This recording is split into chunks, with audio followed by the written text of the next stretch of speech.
When I burned out, it was literally that for me. I was so busy, and I said to a nurse, "Hey, Nina, would you please give 40 milliequivalents of IV potassium to the gentleman in 636, which in itself requires a lot of cognition, right?"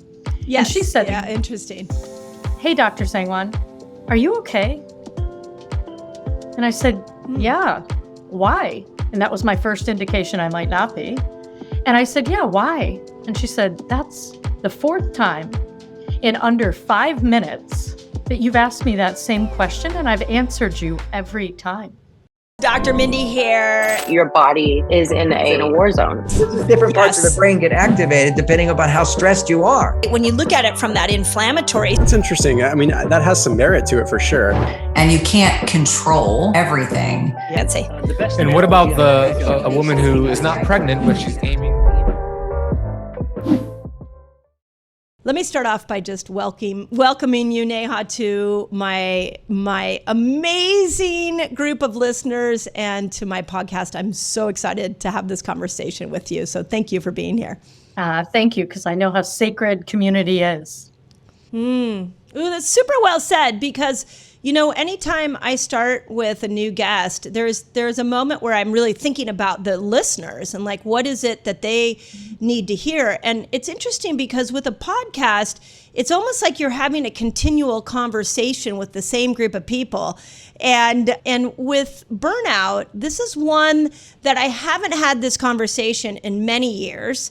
And as a 54-year-old postmenopausal woman, who has been on a book, putting books out like you, multiple, year after year after year, burnout has definitely come to the forefront of my mind. And how do we identify it? And where do we know that it's time to put a stop to all the yeses? And how do we navigate this moment? So I'm here, wanting to pull information out of you for my followers, but it's also these will be personal questions as well, because I would pretty much say I've probably hit burnout. I think I've hit it, and I keep dragging myself through it. Yeah, well, when you're saying, I think I might have, and you're even saying the word, like, you're so high functioning and go-getting and doing all this stuff that I always say, if someone even starts thinking about it, like they're well in it, because good. That's what it means. Yeah. Like someone like you saying that after you have so much initiative and so much momentum and you're trying to put out podcasts and do all these things. Like by the time that you're noticing that, it means it's real for you. That's so interesting, because about 2 months ago, I sat in my therapist's office and I said, I think I've hit burnout. How would I know? You talked about how you work with these high performing CEOs. And I think one of the things that happens with high performing people is that we've learned to just push through. Like it's just, you just learn a job needs to be done. You're going to do it. If your brain is yelling at you, you learn to tell it to shut up and you keep going.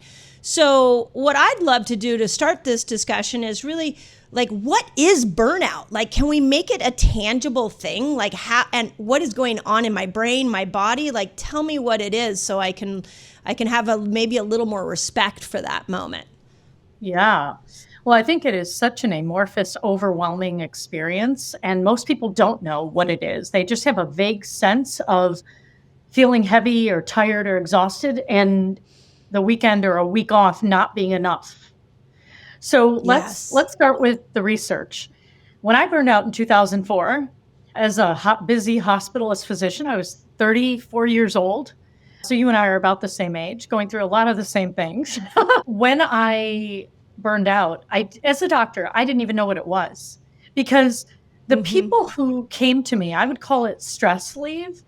And when the employee assistance program, so if someone's struggling in a company or whatever, and then they go to the EAP sends them to me.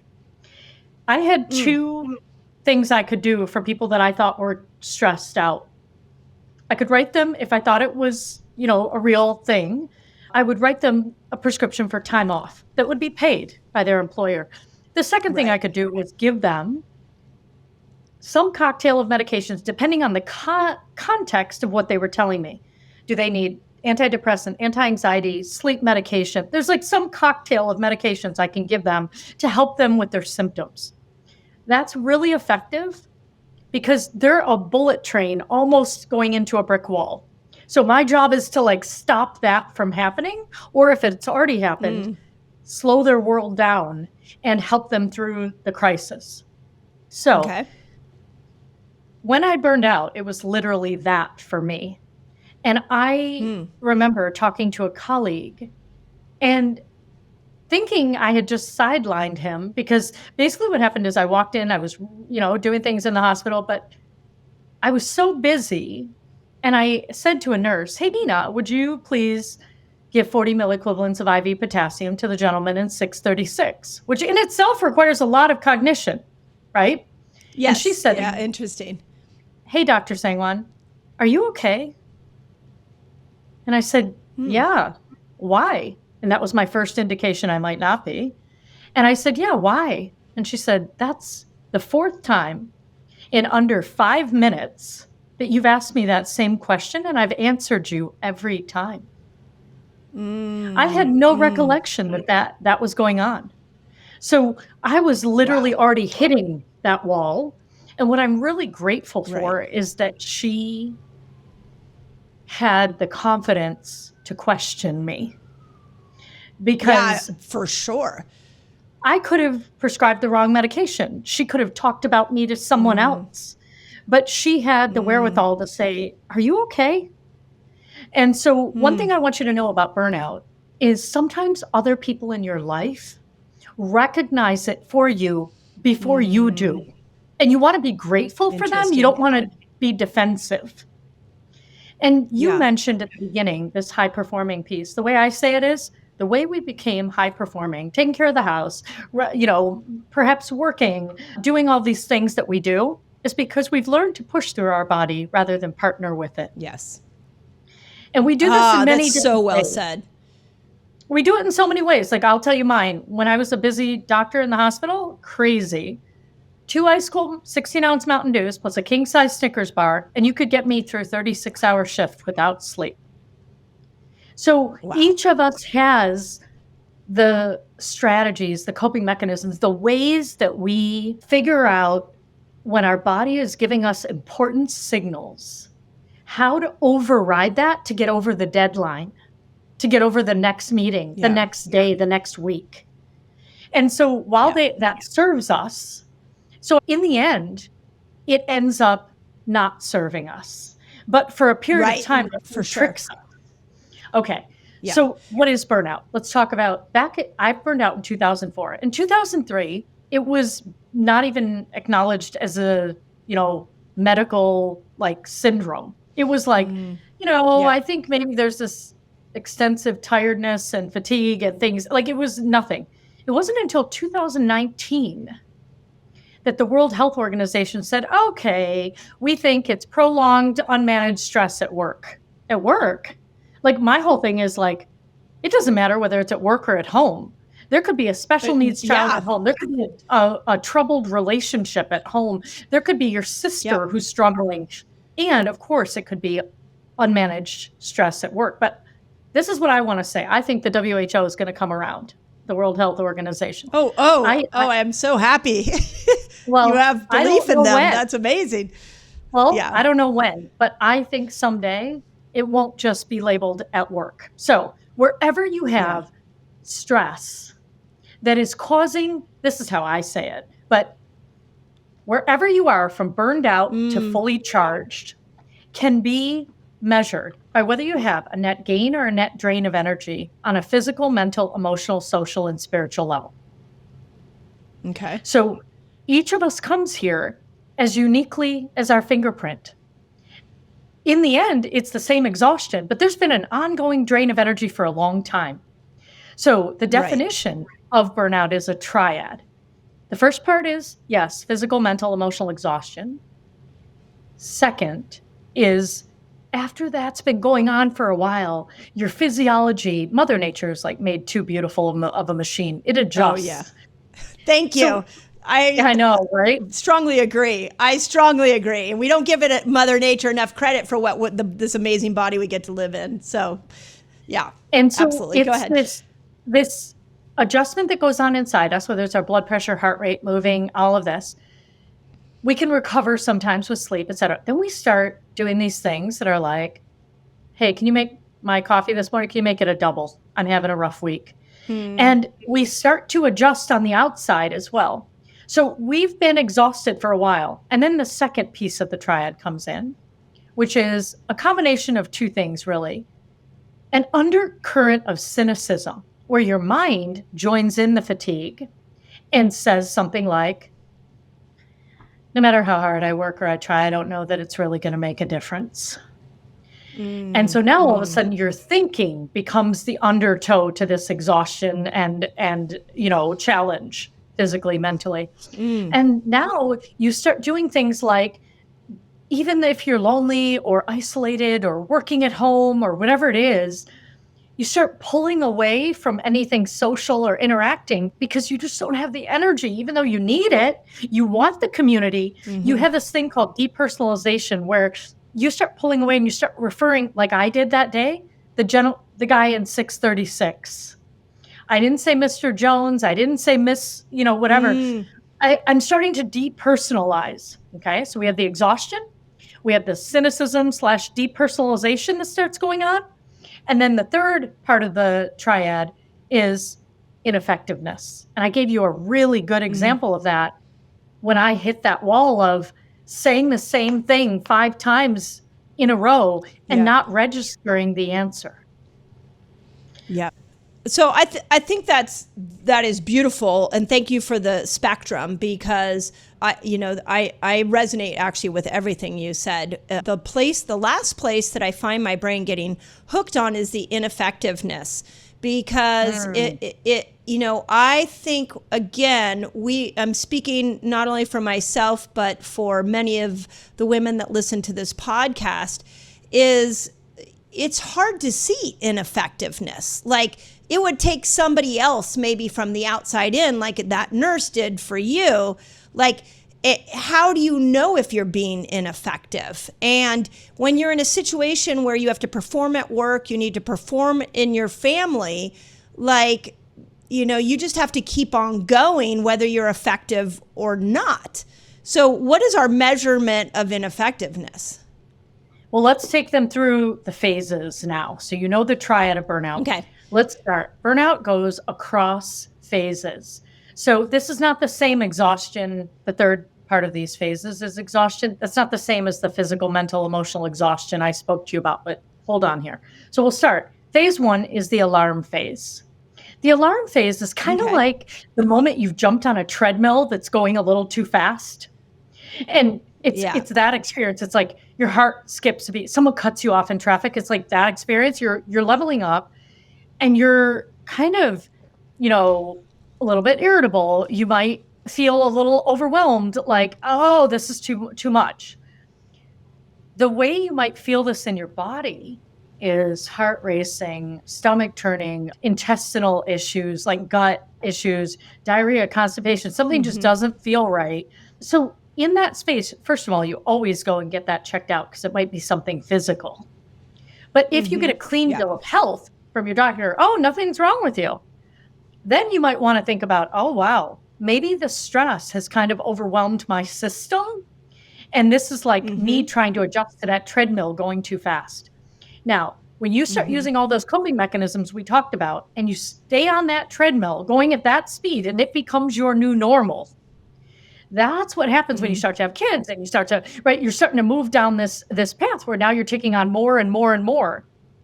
You're using all these coping mechanisms, and pretty soon you are turning up that dial, even 0.1, like it's starting to go even faster.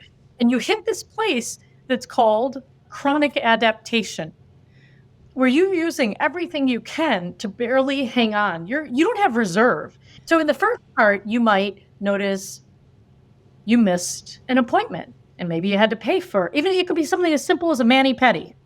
And that's not like you. It's not like you to miss that. All right, I got to pay the money to have because I missed it. I didn't cancel. But you're like, wow, that wasn't like me. Or so you miss deadlines, you miss appointments, you forget things. And this is not menopausal forgetting things. Okay, this is like irritability and snapping and your loved Yeah. ones. Now, the interesting thing about burnout is it does have a lot of overlap to menopause in the sense of the symptoms. I was just thinking the same thing. I was like, wait a second, where does the lack of hormones come in here, which we should discuss in a hot moment. But yeah, keep going. So it's all connected. But anyway, so now you realize that maybe you're going in later, you're ending later in your workday. So just things start shifting. Then you've been there for a while. Now you're in chronic adaptation. So now you want to think about things like you're procrastinating. You're perhaps even calling in sick. Perhaps after a weekend or a week's vacation, you're still not rested. So now you're just not recovering like you used to recover, right? A lot of people say, "Oh yeah, I'll sleep.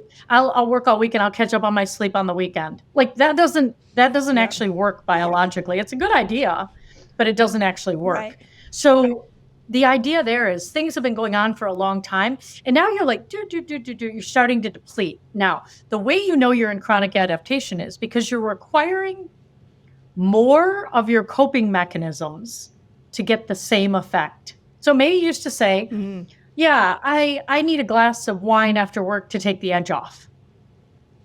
And now suddenly it's during the pandemic and you're like, honey, can you hand me the bottle? Right? Like all of a sudden it's 2 glasses or it's 1 cup of coffee and now you're up to 2 or 3. So people don't actually notice that they're moving across alarm phase, chronic adaptation, because they just think they're using the same thing a little bit more. It's just more of it.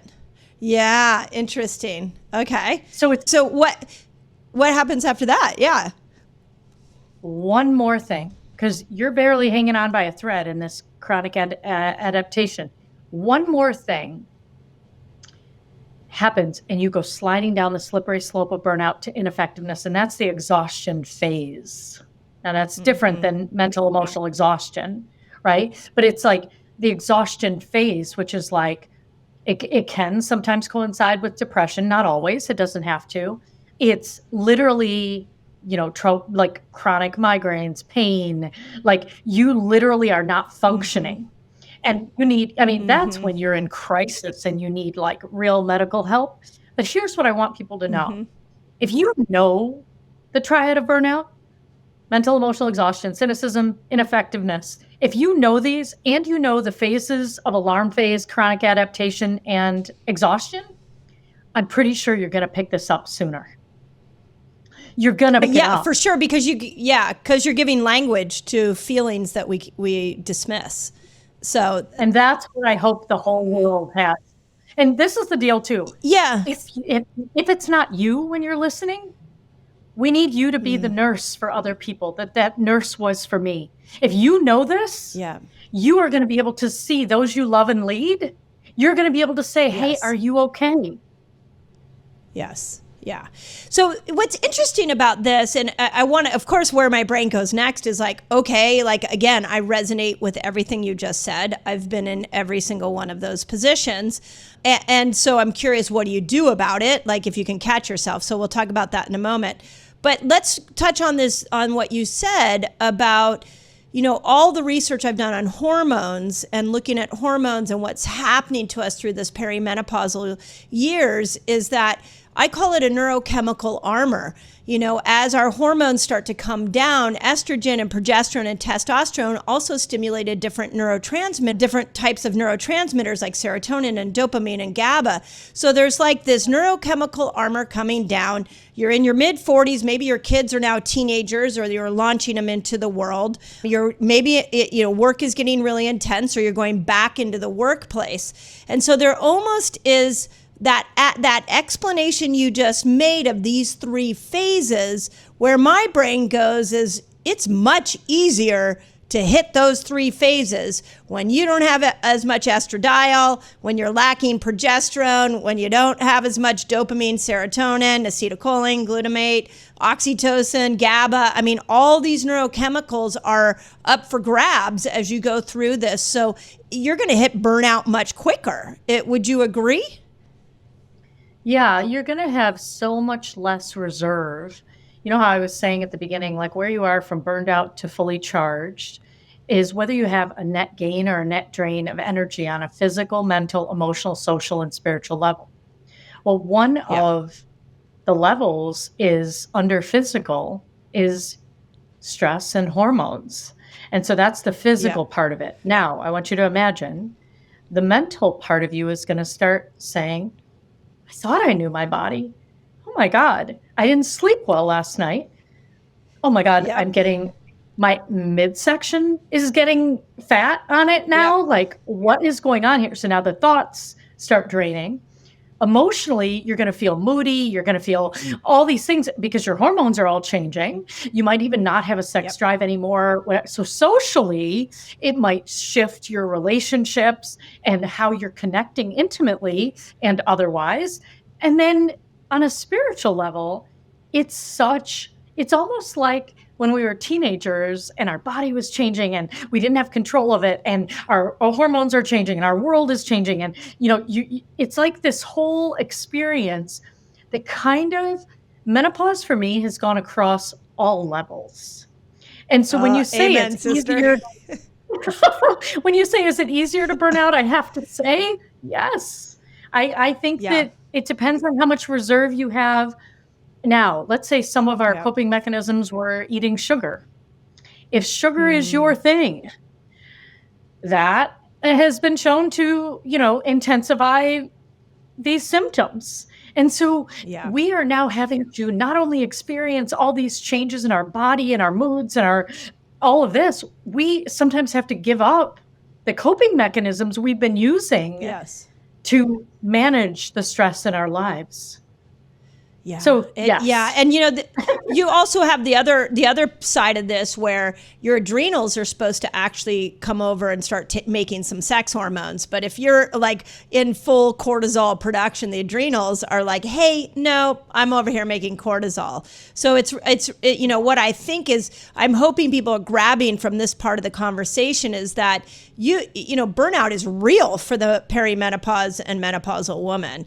And, I think this is why a conversation like this is so ridiculously important for that age, because I feel like if you go into your perimenopausal years knowing this could be, that burnout is going to be a much easier state that your body and your brain's going to go into, at least if you have some awareness, you might be able to catch it before it totally takes you down.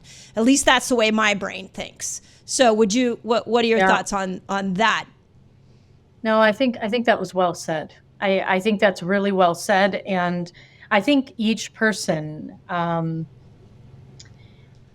trick here is that there's the stress that's going on for all the things we think we should do, need to do, have taken on.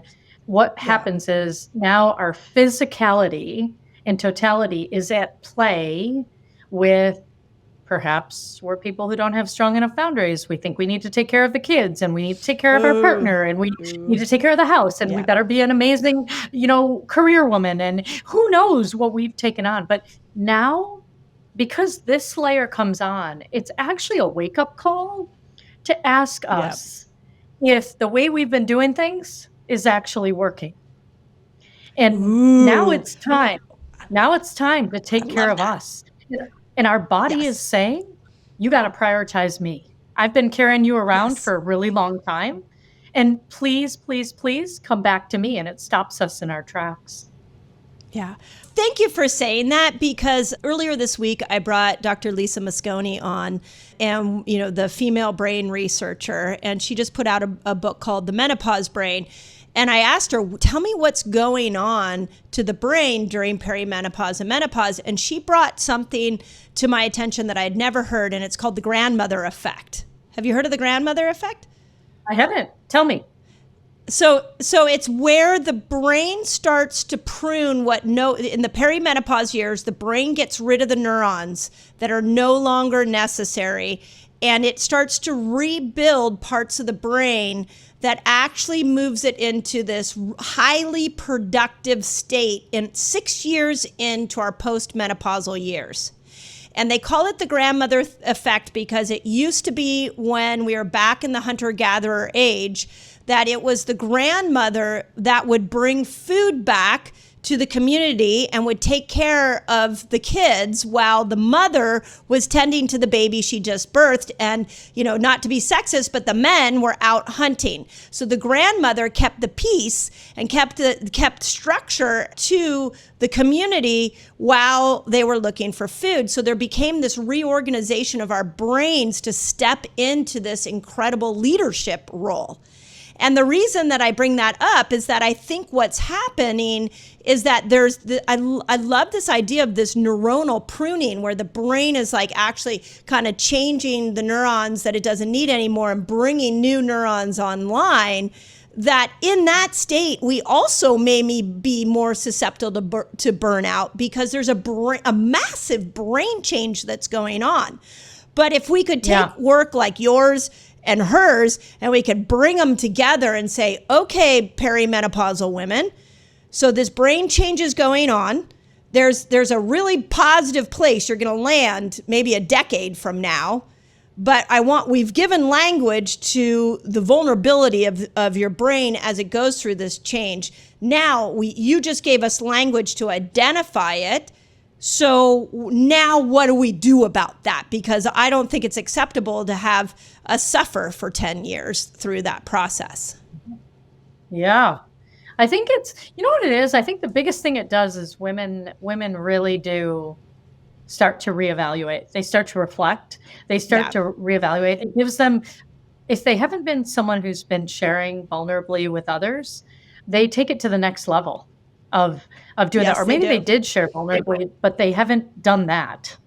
And so now they begin to talk about things on another level. And I think it's so beautiful because now, I mean, I've been going through it for a while, and I have been fortunate to have a partner who is empathic about it. And, how can I support you? Do you want me to rub your back? Like, do you want me to stay away from you? Like, just tell me how I can help you. Amazing. And I gotta say, that's amazing because most of my life I actually haven't had that. But I think it's been really, so I think finding somebody who you can talk to as well and really share this, even in addition to your doctor, of course your doctor, but there's something every day about this that had me feeling quite vulnerable through it until I could figure it out. Because these aren't quick fixes, It takes time to normalize hormones. It takes time to get off sugar and have the effect, have you feeling less intense hot flashes and what's happening. So it's almost like we're moving from the quick fix to the rhythms of nature. And I love that. How each one of us, I love that. Yeah, how each one of us surrenders to that happening, I think is an art. So beautiful. So let's dive into, a solution here and to give some people some hope. You've said this a couple of times now, and I really think this is interesting because I can't tell you how many times I've sat and looked at my schedule. And I finally learned that just because my schedule is incredibly full doesn't mean that's going to be an exhausting week. And what I've decided is there's certain activities I do that fuel me, and there's certain activities I do that deplete me. And you said something like the brain. Oh, what did you say? See, now my menopausal brain's kicking in. But you said there's an expense, and then there's like a net expense and a net influx. A net gain or drain. There we go. So let's do this because not everybody's in menopause. So I want to kind of broaden it, right? Yes. So great. This is kind of me going through it myself and getting that time off and those medications. But here's the problem. When I was on stress leave, I was off for almost 3 months. And in that time, nobody really, it's like 3 months later, I was sent into the ring for round 2 with no idea of what got me there or how to do it differently. And so Powered by Me is my answer to that gap. And so going through it myself and knowing I needed to figure it out, me helping tens of thousands of patients and colleagues do this, this is what I came up with. When you think on a physical level, I think of the very first and most important thing someone should be thinking of is, do I know how to decipher the unique language of my own body? Meaning my own physiology. So when my throat constricts and my stomach turns, do I know what that means? Or do I just assume it's a nuisance that I need to power through so I can get things done? Do I listen to when my heart races or my stomach turns or I'm sweating? Or do I just try to move right through it? So each of us has a unique language, physical signals that our physiology is giving us all the time. Even right now, as you're listening to this, feel your bottom sitting on the chair, feel your feet on the floor, and just notice, are the muscles of your body, when you take a deep breath, are they open, relaxed, and light, or are they constricted, tight, and heavy? Is your right hip trying to get your attention? Is your knee or quad annoying you? Did you work out and do you feel sore? I don't know what it is for people. It's unique for everyone, but your body's talking. The question is, are you listening? Right. So physically, I break it into stress and hormones, okay, under the physical. Yep. Food is fuel. Are you fueling yourself with processed foods out of boxes and, fast food and whatever? Are you someone who thinks thoughtfully about how you nourish yourself and through the day, how that happens? Do you plan it? Or is it kind of like a surprise after effect at 2:00 in the afternoon and you're like, oh, that's why my stomach is like eating itself because I never ate. So it's like, on a scale of 1 to 10, ask yourself, how satisfied are you with your nourishment and your food? Then go to movement. And do you have ways to joyfully move in your body multiple times a week? And sleep. So for sleep, it's like, ask yourself things like, so people are supposed to get 7 to 9 hours of quality sleep a night. We're supposed to really be able to cycle through 90-minute cycles at least 4 times. A lot of times now, what do? We have farmed it out. We have rings. And we look at our readiness score to see if we're rested. We don't even check ourselves. It's so true. It's so true. We're like outsourcing whether we're rested. So do you wake up in the morning and do you feel rested? So that's a great way to. So then what I do is I have them. So that's the physical that's in general the physical section. Can I ask you a question on the physical? Because one of the things that came up in therapy when I was talking about burnout with my therapist is one of her questions to me was, tell me what you feel in your body. And I said, I feel completely disconnected from my body. Like I feel like my head and my body are just two different things. Is that so? When you took us through that exercise, is it important to also point out that some of the people listening may just be like, I don't even know, like check in with my body. Like there's just no body awareness. Is that also a physical symptom of burnout? Well, that I want to say congratulations to anyone listening that says, yeah, that's me, because congratulations, you're a master of the external world. You have successfully cut off your connection to your physiology in order to perform in the world. So whenever that happens, what I do is I tell people to kind of take an AirPod case, take a smooth stone, take something that fits nicely in the palm of your hand. And in your next meeting, okay, when something emotional comes up, when something surprises you, you can do it at the dinner table, you're in a conversation. Ask yourself, well, what do I feel inside my body? And if you're like, nothing, I want you to say, I can feel this in my hand. So take something from that outside world that you're a master of and hold it and bring it in. Because pretty soon you're going to be like, oh, wow, my jaw. Oh, my God, my jaw is tight. Oh, my right shoulder blade kind of, it feels tight in my chest. But what sometimes we have to do when we're masters of the external world is, this is what we got accolades for, performing externally. That's how we got belonging. That's how the world thought we were successful. So yes, no doubt that we have done this been cultured to do this, perform for our parents, perform for our family, get an A, make money, Yep. Get promoted, right? This is what we get all the likes on social media for. Yep. So the answer is Yeah. yes, many, many people are there. And if you're missing all the early signals, then I shouldn't have been so surprised when I was powering through everything with Mountain Dew and Snickers Interesting. bar and telling other people to eat a Yeah. low fat diet, that I was the one who nearly hit a brick wall. Wow. Right. Wow. So Wow. absolutely. The other thing I would do is I would write down any physical symptoms you have, perhaps reflux, perhaps back pain, perhaps, whatever it is. Write those down as well. Now, what I do at the end, so we're going to give you your own burnout assessment opportunity where you're going to get an interactive way to do this yourself. And in 15, 20 minutes, figure out where you are from burned out to fully charged.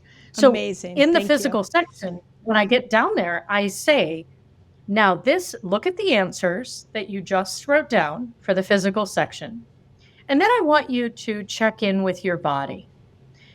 And does it feel, as you're focusing on these things, does it feel heavy, tight, and constricted? Or does it feel light and open? Because if you're like this, yeah, I eat fine. Yeah. I don't need to sleep that much. I'll catch up later. Yeah, I'm really satisfied with all these things. But your body feels heavy. When your mind and your body are not in sync, net drain. So these two have to, it's not just you answering the questions. That's why I put a 6 little mini video series with it. So I walk you through each one and tell you, now pay attention to your body. Okay.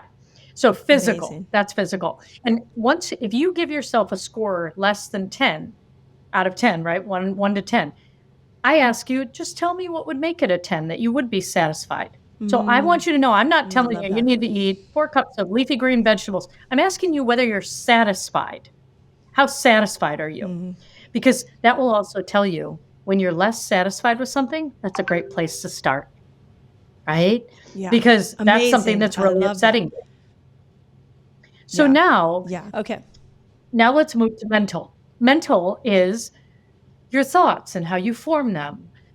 Let's say I said to you, oh my God, there's an opportunity to go bungee jumping. What's your first thought that you'd have? I'm scared of heights, so I would say, hell no, have fun. I'm not, I would not. You wouldn't be into that. But then imagine our other friend who was here would be like, I can't wait to feel like I'm flying. Okay. And another person might say, those things I'm not sure if those things are safe. Have they been safety tested? Okay. So same situation, same data. One of us might personalize it to myself. Oh my God, I'm going to die. I literally am going to die. Another person might, that's what I would think. So we might project it onto other people. Oh, that's only for people who are really athletic. Or we might say, I don't know what the safety testing is on that, and go bigger than me or you. When things happen, people typically pick a way of responding. They didn't pick it, but there's patterns. Like when I was young, I was raised by my grandparents for the first couple years of my life. When I moved back in with my family at 2 years old, I thought I had done something wrong to be sent away from my grandparents. And so I was really devastated. And from then on, I decided if anything went wrong, it was probably my fault. That's personalization. So you can see now in the world how I can take on much more than my own responsibility. That's personalization. And so in this experience, that would be a net drain of energy, because normally each experience in life has some combination of it being about me, something about you, and something about things bigger than us. Each conflict, each interaction, all of that. All right. Comparing and judging other people, comparing yourself to others and judging, different ways that you think about work and how it should be. When someone disagrees with you, do you let it expand your perspective and do you get curious, or do you dig your heels in and double down on being right? All of these are examples in the mental section of the questions I'll ask you. And then notice at the end, whether you feel like your body is, open, relaxed, et cetera, or it feels heavy, tight, constricted. Net gain, net drain, and mental energy. So now let's do emotional. Emotional is really easy. Emotional is like, how good are you at handling tears, anger, anxiety, grief, trauma, loss, apologizing, forgiving other people and yourself, and play and joy? So the reason I said it's easy is that the topic is not easy, but the question is easy. If I want to know whether you're having a net gain or a net drain of energy on an emotional level, I'm going to ask you this. Tell me in which areas of your life you are avoiding a challenge or a difficult conversation. Yep. Yeah. Is it at home, at work, socially, financially, entrepreneur? I don't know where it is, but if you can tell me where that's happening, all of a sudden your body's going to do this thing. And then tell me where you're getting, a rise in energy and play and humor and all of that. Right away, you're going to know. Okay. For social energy, this one's an easy question too. It's basically write down the 5 people or groups of people that you spend the most time with online or in person. And then as you bring those people to mind and write them all down, focus in on the first one. Now you got to tune into your body. When you're with these people, do you feel a net energy gain or drain via your constriction, tightness, heaviness, or open, relaxed, energized, right? And you do that for each of the people. Then you look at all 5, and then you say, okay, overall, how am I feeling, right? How am I experiencing this? And then the last one is spiritual. And basically in social, it's about you really want to pay attention to being able to give and receive feedback. You want to be able to know whether you're talking, when things upset you, do you talk about people or do you talk to them? Do you know how to lean into healthy conflict? Do you know how to set expectations, make clear agreements, draw healthy boundaries? So it's like all your social interactions, if you're somebody who avoids conflict and says yes when you really mean no, and you don't know how to draw boundaries, you're going to be doing a dance and taking on too much, right? Yep. And then when we move to spiritual energy is so fundamental. People are like, I can't believe you put spiritual energy in a business book or a book on, burnout for working at home. And I said, well, spiritual energy is the most important one. And what I mean by that is it's about knowing what you value. It's about when you know what you value and what's most important to you, what matters to you. Let's say your top 5 values. So mine are love, integrity, service, play, and beauty. If I know that those are what matter to me, it helps me. I become much more effective in making quick decisions that align now, short term and long term. I can move forward and pivot in a pandemic, in a crisis, because I know what matters most, right? So there's lots of benefits. It's a value because system. In spiritual, it's your value system, which is like it's a value. It's like, having an ethos really matters. Yeah. Well, it's your spiritual GPS, right? Yeah. Oh, yeah. How do you make decisions, especially in a world moving faster and faster? If we don't have all the data and we've got to make a decision, how are you going to make it? You better be connected to your own body. You better see how you feel, how risk averse are. That's another piece of spiritual, self-trust. So one of the questions I ask here is, tell me where you'll take risks and tell me where you avoid risks. So for a long time in my life, I would take risks mentally, emotionally, socially, spiritually, financially, and entrepreneurially. Not so much physically, like bungee jumping and all that, and not so much romantically, because my heart had been crushed. And so if you see where people take risks and where they don't, you know where they trust themselves and where they don't. So what do you do with all, again, I'm going to say I hear all of those questioning and my brain is like, okay, I resonated with a lot of things that you said in there. But then the burned out brain says, okay, well, there's a lot of places there to work on. How the heck am I going to put all of those back together? Is it more of just a moment of, so you're talking about like a quiz that we'll leave a link to that will give you what, like a rating of your burnout? Is that kind of the way we're looking at that? Yeah. Yeah. You're going to be able, at the end of each section, you got to tap into your own body, and you're going to be able to see whether you're having a net gain or a net drain. And so now you know exactly where to focus. Now you know where to focus. Okay. Got it. Because this is so enormous how the world gets burnout. It's so enormous. And so to personalize it to you, you need to know. Got it. I love that. Okay. Mine is here. I need to first, physical and spiritual and emotional are the ones that are drains. Looks like I was really heavy when we started talking about emotional. Let me go there. Got it. So you will know where you need to go once you do the assessment. And then the book will give you tools in each section to focus there. Okay, so this is brilliant, because what I'm thinking is, and I just went through this experience myself where the first 90 days of this year, I was like, I just became really good at saying no. I just said no to everything so that I could try to figure out what I needed to do to be able to get my feet back on the ground. And then I went on a vacation with a friend, and I call it the sensory deprivation vacation, where we just sat in an Airbnb with a beautiful pool, and we read books and watched shows, and it was like the most mellow time.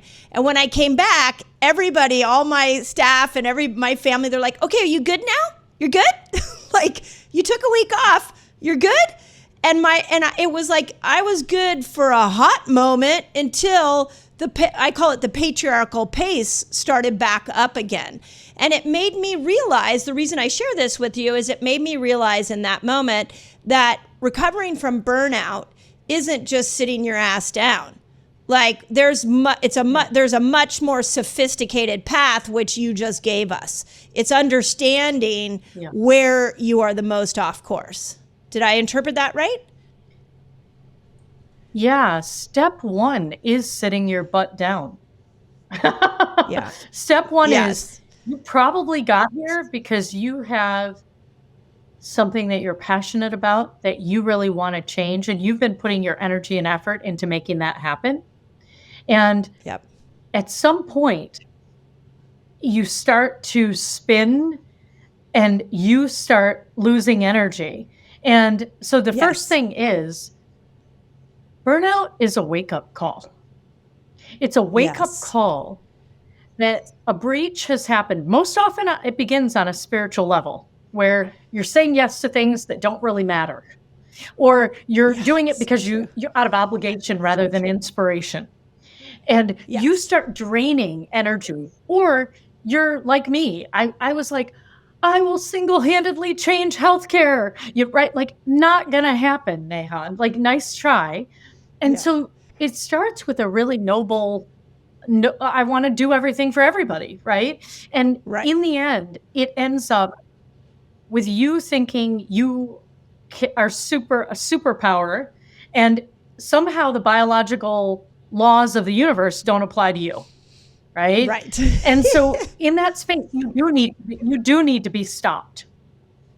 Yes. And so sitting down is good, but a massage chair on Friday, a sitting down and vegging, in front of the TV for series or in front of your laptop for series, that's not going to help it. In the end, it's going to slow things down. So perhaps you can start to reflect and get perspective. But I think the big gap is, what do I do with this mess? And where do I focus next? And what are the concrete tools that are going to help me heal and go back in the world and do it differently? Right. So with this test, you now know which piece you need to work on.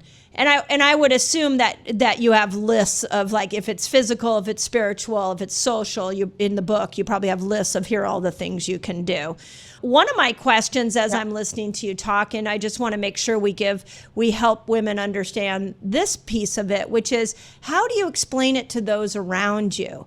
because, I have found that when I've hit these moments where I'm just like, I can't keep going at this pace, I can't quite put words to explain it to my husband or to explain it to my team or to my publisher. It's like, I don't know how to tell you that the brain is no longer as sharp and effective as it used to be. And I don't know what I need to do to get myself back online. So how do we express it to our loved ones and the people we have to perform for? So we're going to go back to what I said to you in the beginning. It's called the body map, okay? Where we tuned in to ourselves. So if I said to you, hey, Mindy, my throat's been constricted and my heart's been racing and my stomach's been turning. I said yes to getting this done in 2 months. And I didn't sleep last night. Or all weekend, I haven't been able to sleep or focus. What I think is going on is that I have said yes when I really meant no. And while I don't want to disappoint you, what I have to pay attention to is that my body is actually saying this isn't going to work. Now, the good news about knowing and deciphering the physical language of your own body, the unique language of your own body, is that what is someone going to say? No, your heart isn't racing. No, your stomach isn't turning. Yeah, well said. It's data. But nobody shares or knows what to do with this in order to explain it. And I'll tell you why. I think from when we were really young, we think about somebody is playing, like a child is playing with bubbles or with their brother or whatever. And suddenly you say, okay, honey, it's time to go to school. And they're like, I have a tummy ache. I can't go to school.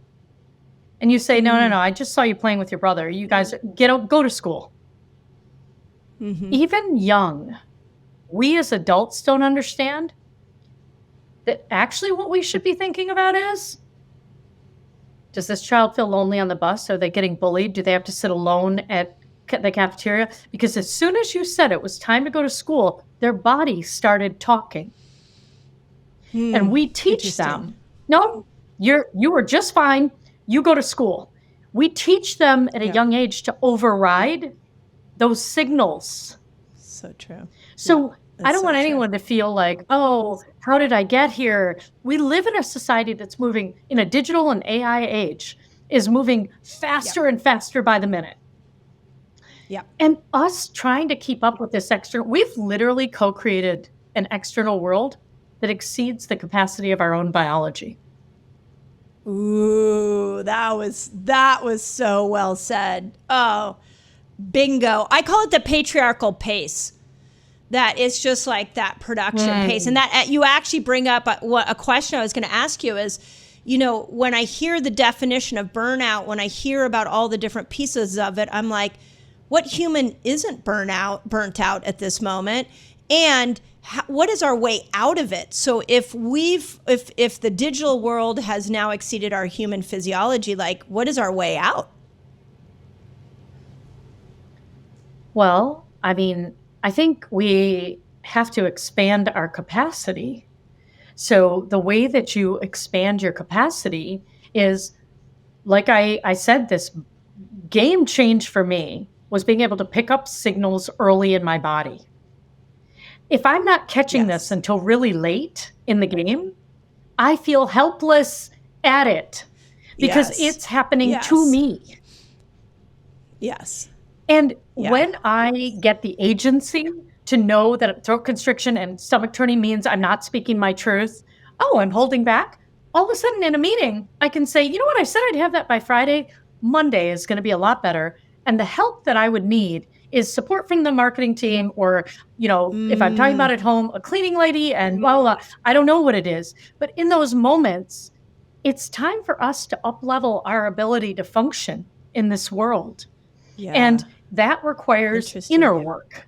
That requires us knowing Yes. ourselves, picking up signals earlier. The people I think who are going to succeed in this next leg of our life and the race that is now on digitally are the ones who can pick up signals early, are taking data from inside them and using their own intuition, their body's physiology, getting extra information so they can make more decisions with less information at a quicker pace. Amazing. So Yeah. And I love what you're saying. And burnout is your there.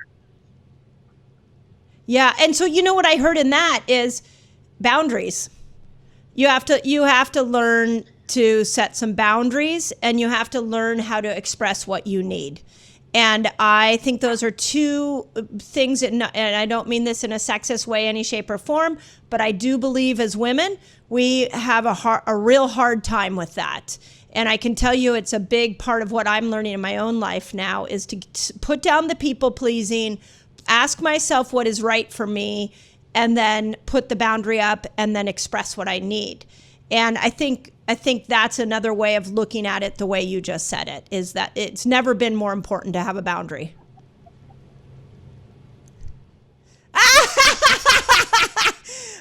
For those of you who are listening, she just showed me there's a whole chapter in her book on why boundaries matter. Yes. Oh, there we go. Yeah. Yes. I mean, amazing. Boundaries. And I actually did a whole hour with Mel Robbins on her podcast on people pleasing. So for women who struggle with this, you will hear me talk about not only how I figured it out, how it came about, because people pleasing started early. It didn't start lately. Yes. Oh, And yes. Oh, it's yes.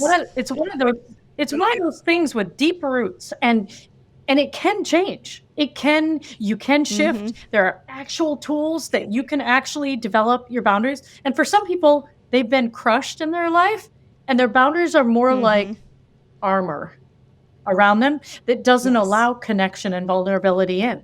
So sometimes boundaries are too rigid in reaction, oftentimes to trauma or pain.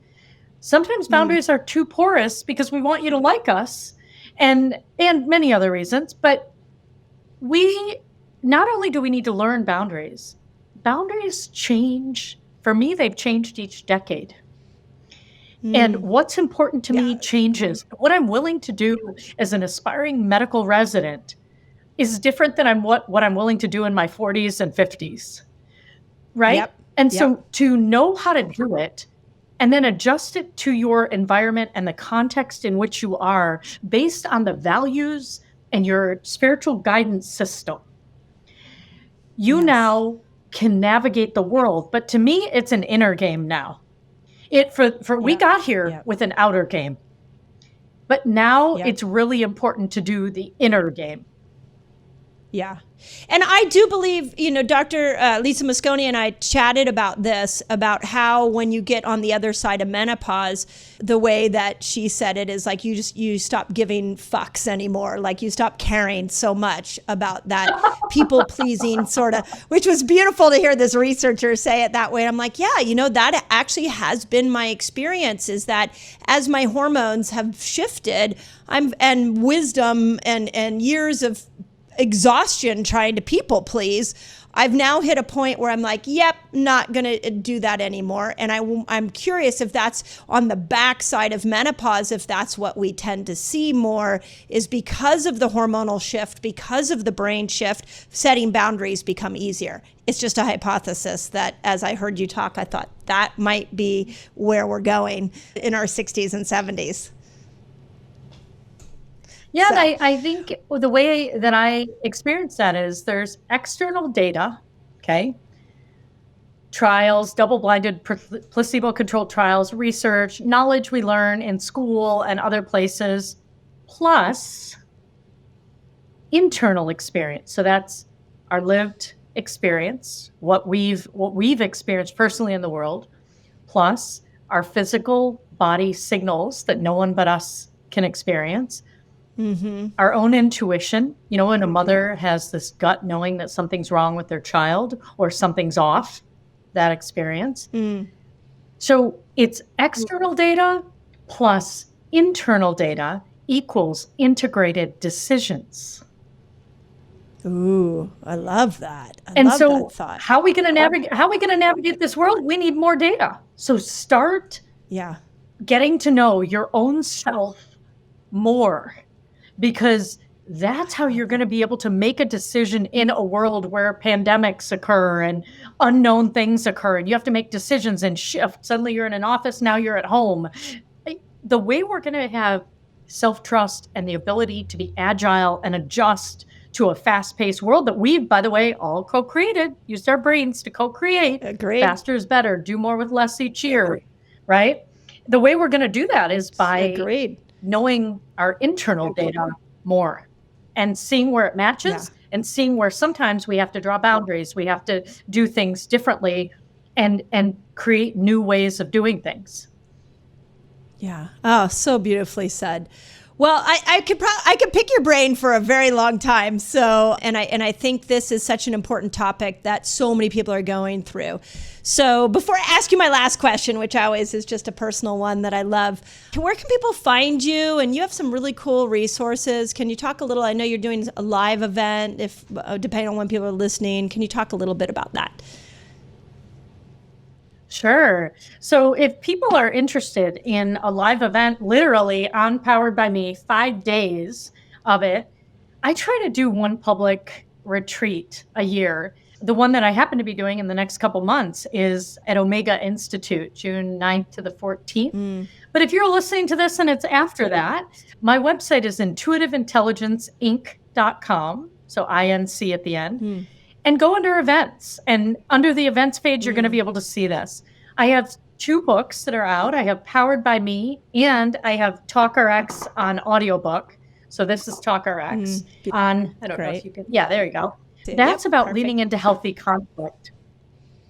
That's about leaning into healthy conflict. And it's also about when physical symptoms have a physical cause and when physical symptoms sometimes are because of unresolved mental, emotional, social, spiritual issues in your life showing up in your physical body to get your attention.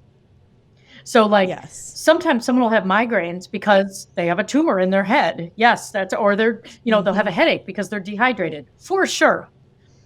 But if you get a clear bill of health, what if it's actually because you're somebody who's more introverted and doesn't express yourself and your partner blows up and has expresses their anger all the time and you're just absorbing it. So there's unresolved mental, emotional, social, spiritual issues that can show up in your physical body to get your attention. So if you're not getting the answers you need, there's something else going on another level. So I want you to trust yourself and know that there are answers. NehaSangwan.com is another easy place that they can do it. And then we also promise them a burnout awareness prescription. And so where you can get your prescription for, burnout awareness is intuitiveintelligenceinc.com/burnout-RX, RX like prescription. And there you'll get a mini video series. You'll get the interactive assessment that we spoke about on the podcast. Amazing. So. Yeah. And we'll leave the link in there as well. So amazing. And I hope people go find all your resources, because there's what I'm learning from this conversation is, wow, there's a lot of pieces to this. There's a lot of things to look at and discuss. So this was amazing. Here's my last question. This is one I ask everybody because I think it's a very interesting concept, which is what is your definition of health? I feel like we are always trying to move towards being healthy. We want health, but we don't really know how to define it. And then there's a second part of that question, which is, do you have any health goals that you're striving for right now? Always. Always. Right. So you're like me. I'm just a continual work in progress. Yeah. Well, I told you that my greatest challenge for a long time was my physical health, because I grew up being such a people pleaser that I was really vigilant and in tune with everybody else and what they needed, not so interested in what this body needed. And so what I would say is that my definition, so my challenges that I work on every day are my alignment around making sure I take my supplements, hydrate, and move my body. That is so hard for me. It should not be. I'm a doctor. But Right. it is my area of challenge that I am consistent with routine and self-care is what I work on really hard. My definition of health is alignment, because to me, health is me, we, world. And the alignment inside me on a physical, mental, emotional, social, spiritual level, that what I think is what I say is that I show up aligned in the world for myself and with those I love and lead, and with the bigger planet. So no other species would destroy their own home. It's not even So a thing true. in nature.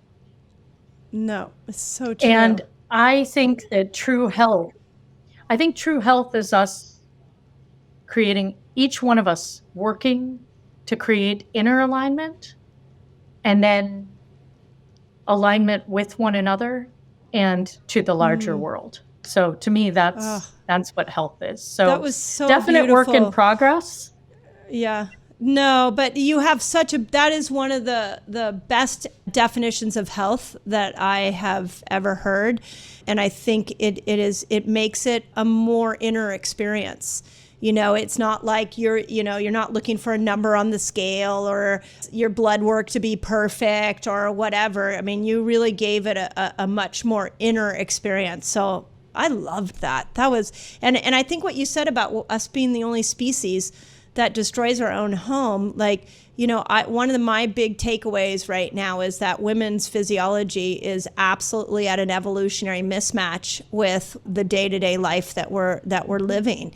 And so if you use your definition of health, what you're doing is you're saying, okay, you're not looking without, you're looking within, and how do I line myself up? And then that internal navigation system that you've spoken of, it becomes much easier to read. So that was beautiful. So this was incredible, Neha. I really appreciate your depth of thought and how you've given, you know, a really wide view of burnout, as opposed to just, it looks like this, sit your ass down. I really feel like you just gave it so much more context than I've ever heard. So I just thank you for keep up doing all the great work you're doing. Keep writing books. I hope you're writing more books.